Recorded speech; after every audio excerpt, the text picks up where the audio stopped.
This is called bagasse. It's what's left over from processing sugarcane.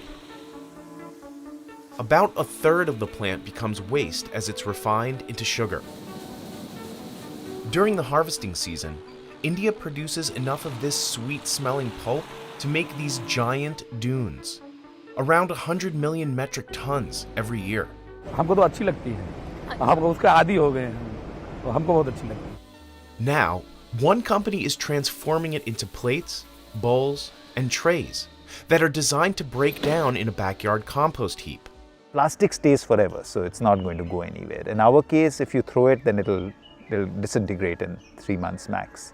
But does this kind of plant-based alternative make a difference if it still ends up in a landfill?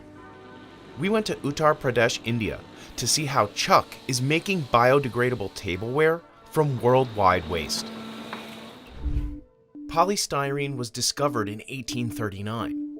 And is 10 to 20 times lighter than the fluffiest meringue. It wasn't used for plates and packaging until more than a century later, as fast food chains went global. But recycling has never caught up.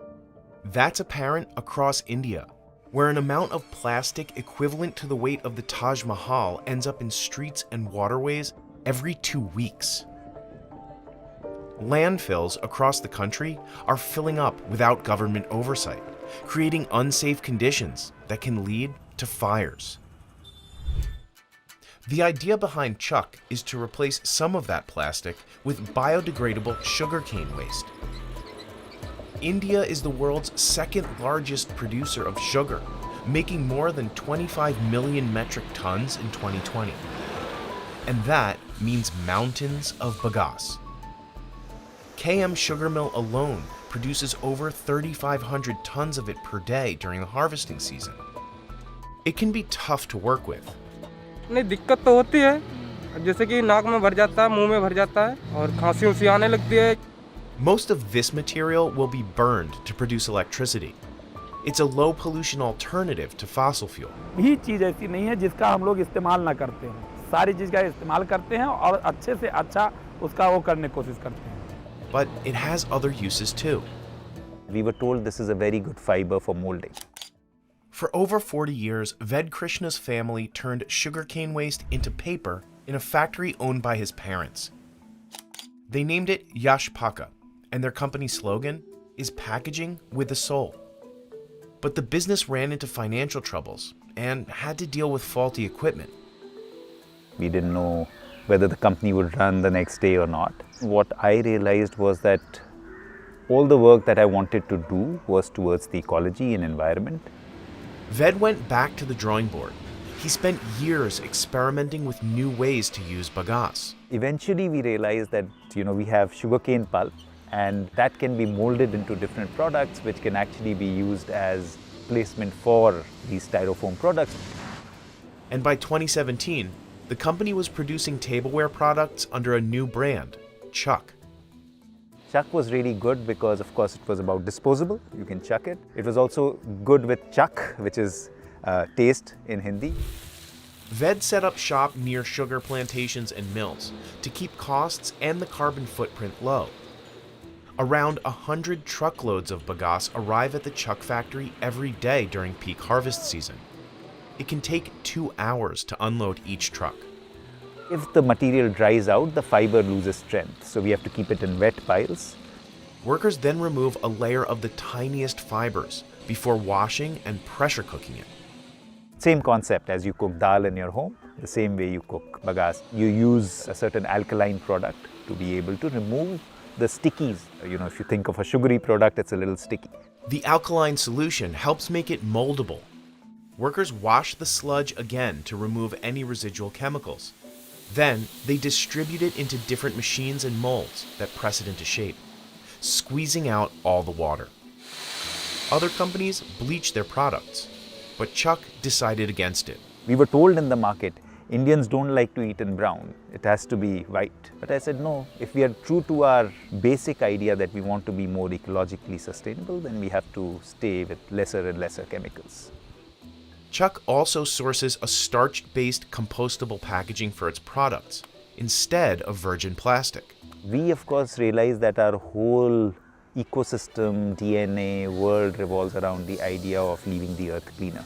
So if that is the case and we package in plastic, then we've defeated the purpose.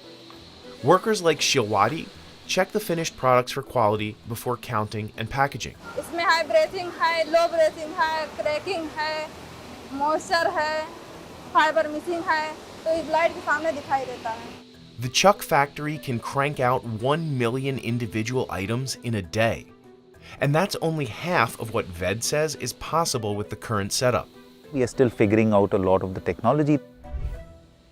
By the time they reach consumers, Chuk products end up being about 20% more expensive than items made from plastic. Chuk's meal tray costs 10 rupees or 13 cents, while a plastic tray costs around 8 rupees or 10 cents. Another reason Chuk costs more? Ved insists on paying his staff a living wage.